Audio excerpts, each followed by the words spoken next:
நாம இந்த நாள் நிகழ்ச்சி மூலமா யாருக்கு பிறந்த நாள் வாழ்த்துக்கள் சொல்ல போறோம் அப்படின்னா, தென்னிந்திய திரையுலகத்தில் குறிப்பா தமிழ் மற்றும் தெலுங்கு திரைப்படங்கள்ல தன்னோட யதார்த்தமான நடிப்பால முத்திரை பதித்த முன்னணி இந்திய திரைப்பட நடிகையான அஞ்சலி அவங்களுக்கு தான் இன்னைக்கு பிறந்த நாள் வாழ்த்துக்களை நம்ம சொல்ல போறோம்.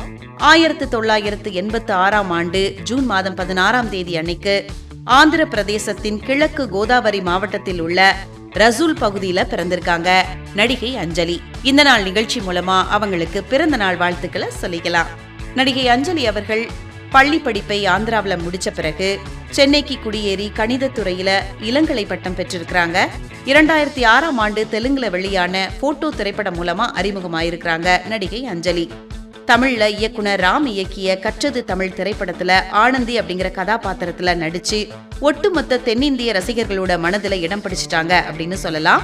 வசந்தபாலனின் அங்காடி தெரு, எங்கேயும் எப்போதும், மங்காத்தா, கலகலப்பு மற்றும் இறைவி போன்ற படங்கள் இவங்களுக்கு தமிழ் சினிமாவில பெரும் புகழை தேடி தந்துச்சு அப்படின்னு சொல்லலாம். தெலுங்குல சீதாம்மா, வகிட்லோ, சிரிமல்லே செட்டு, பலுபு மற்றும் அண்மையில வெளியான வக்கீல் சாப், கேங்ஸ் ஆஃப் கோதாவரி போன்ற படங்கள்ல முக்கிய பாத்திரங்கள்ல நடிச்சிருக்காங்க. மலையாளம் மற்றும் கன்னட படங்கள்லயும் பங்களிச்சிருக்காங்க. இயக்குனர் சங்கர் இயக்கத்துல ராம்சரண் நடித்த கேம் சேஞ்சர் அப்படிங்கிற பிரம்மாண்ட திரைப்படத்துல ஒரு முக்கிய கதாபாத்திரத்துல நடிச்சிருக்காங்க நடிகை அஞ்சலி. நடிகை அஞ்சலியோட சிறந்த நடிப்பு திறமைக்காக பிலிம்பேர் விருதுகள் மற்றும் ஆந்திர அரசின் நந்தி விருதுகள் உட்பட பல முக்கிய விருதுகளை பெற்றிருக்கிறாங்க நடிகை அஞ்சலி அவர்கள்.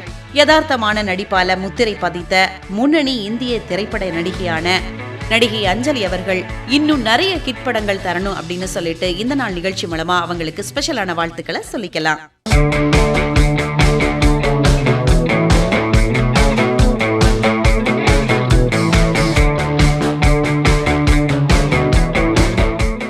இப்ப நாம இந்த நாள் நிகழ்ச்சி மூலமா யார பத்தி தெரிஞ்சுக்க போறோம் அப்படின்னா, 1940 மற்றும் 1950கள்ல தமிழ் திரையுலகத்துல கொடிகட்டி பறந்த ஒரு முன்னணி நடிகர், பாடகர், இசையமைப்பாளர் மற்றும் திரைப்பட தயாரிப்பாளரான டி.ஆர். மகாலிங்கம் அவங்கள பத்தி தான் தெரிஞ்சுக்க போறோம்.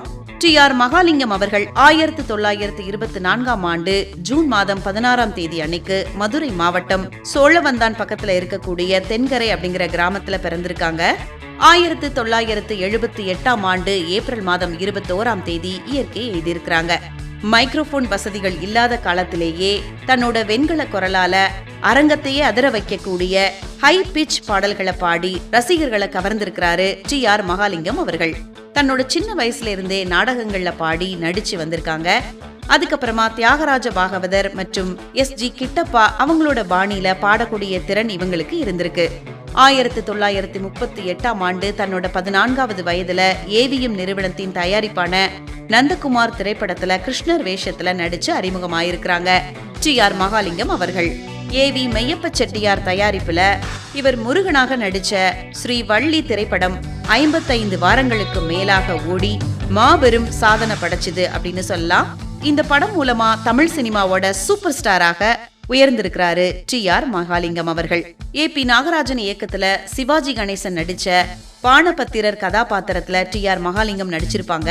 இதுல இவங்க பாடிய இசை தமிழ் நீ செய்த அருஞ்சாதனை அப்படிங்கிற பாடல் இன்னைக்கும் உலக தமிழர்கள் நெஞ்சில நீங்காத இடம் பிடிச்சிருக்கு அப்படின்னு சொல்லலாம். அகத்தியர் அப்படிங்கிற படத்துல நாரதர் வேடமேற்று சீர்காழி கோவிந்தராஜனோட இணைந்து இசையாய் தமிழாய் அப்படிங்கிற புகழ்பெற்ற பாடலை பாடியிருக்கிறாங்க டி.ஆர். மகாலிங்கம் அவர்கள். லவங்கி, பவளக்கொடி, மாலையிட்ட மங்கை, அமிர்தவல்லி மற்றும் ராஜராஜ சோழன் இந்த படங்கள் எல்லாமே டி.ஆர். மகாலிங்கம் அவர்களுக்கு முக்கியமான படங்கள் அப்படின்னு சொல்லலாம். டி.ஆர். மகாலிங்கம் அவர்கள் நடிச்சு பாடிய காலத்தால அழிக்க முடியாத பாடல்கள் அப்படின்னு ஏராளமான பாடல்கள் இருக்கு. மாலையிட்ட மங்கை படத்துல அவர் நடிச்சு பாடிய பாடல் செந்தமிழ் தீன் மொழியாள் அப்படிங்கிற பாடல் இப்ப வரைக்கும் கேட்கறதுக்கு ரசிக்க தகுந்த பாடலா இருக்கும். அதே மாதிரி ஆடை கட்டி வந்த நிலவோ, இசைத்தமிழ் நீ செய்த அருஞ்சாதனை, காயாத கானகத்தே அப்படிங்கிற பாடல்லாம் காலத்தால அழிக்க முடியாத பாடல்கள் ஆகும்.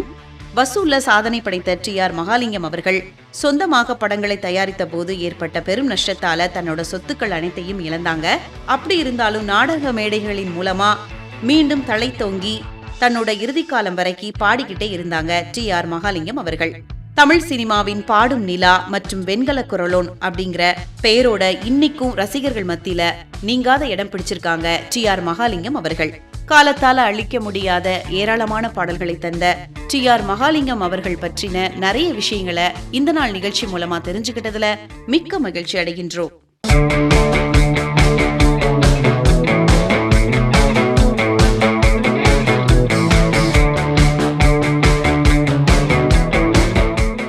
இப்ப நாம இந்த நாள் நிகழ்ச்சி மூலமா யார பத்தி தெரிஞ்சுக்க போறோம் அப்படின்னா, இந்திய திரையுலகின் பழம்பெரும் நடிகையும் உலக புகழ் பெற்ற பரதநாட்டிய கலைஞருமான குமாரி கமலா இவங்களை பத்தி தான் தெரிஞ்சுக்க போறோம்.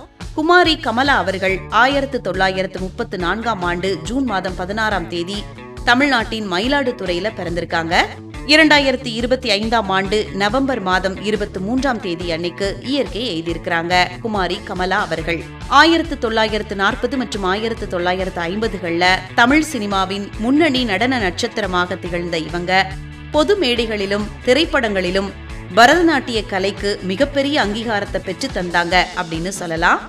மும்பையில லட்சு மகாராஜிடம் கதக் நடனமும் சங்கர் ராவ் வியாசிடம் இந்துஸ்தானி இசையும் பயின்றிருக்கிறாங்க குமாரி கமலா அவர்கள். சென்னைக்கு வந்த பிறகு புகழ்பெற்ற வழுவூர் பாணியின் குருவான வழுவூர் ராமையா பிள்ளையிடம் பரதநாட்டியம் பயின்று அந்த பாணியின் முதன்மை முகவரியா மாறிட்டாங்க குமாரி கமலா அவர்கள்.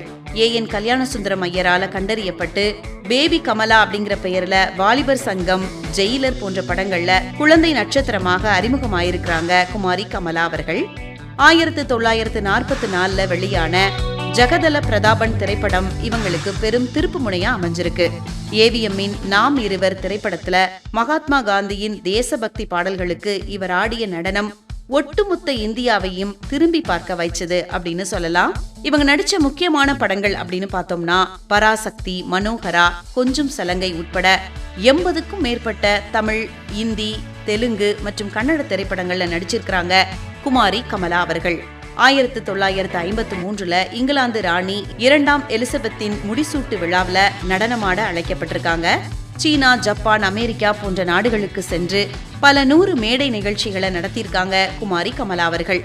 1980கள்ல அமெரிக்காவிற்கு குடியேறிய இவங்க நியூயார்க்கின் லாங் ஐலாண்ட் பகுதியில ஸ்ரீ பரத கமலாலயா அப்படிங்கிற நடன பள்ளியை நிறுவி நூற்றுக்கணக்கான சர்வதேச மாணவர்களுக்கு பரதநாட்டியத்தை கற்றுக் கொடுத்திருக்காங்க குமாரி கமலா அவர்கள்.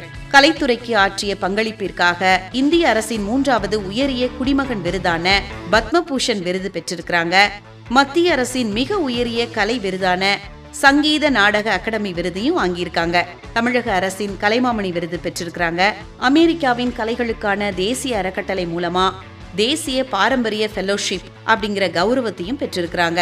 7 சகாப்தங்களுக்கும் மேலாக கலை உலகத்துல தடம் பதித்த குமாரி கமலா அவர்கள் கலிபோர்னியாவில இயற்கை எழுதியிருக்கிறாங்க. உலக புகழ்பெற்ற பரதநாட்டிய கலைஞரான இந்திய திரையுலகத்தின் பழம்பெரும் நடிகையும் உலக புகழ்பெற்ற பரதநாட்டிய கலைஞருமான குமாரி கமலா அவர்களுடைய திரைப்பயணத்தை பத்தி நிறைய விஷயங்களை இந்த நாள் நிகழ்ச்சி மூலமா தெரிஞ்சுக்கிட்டதுல மிக்க மகிழ்ச்சி அடைகின்றோம்.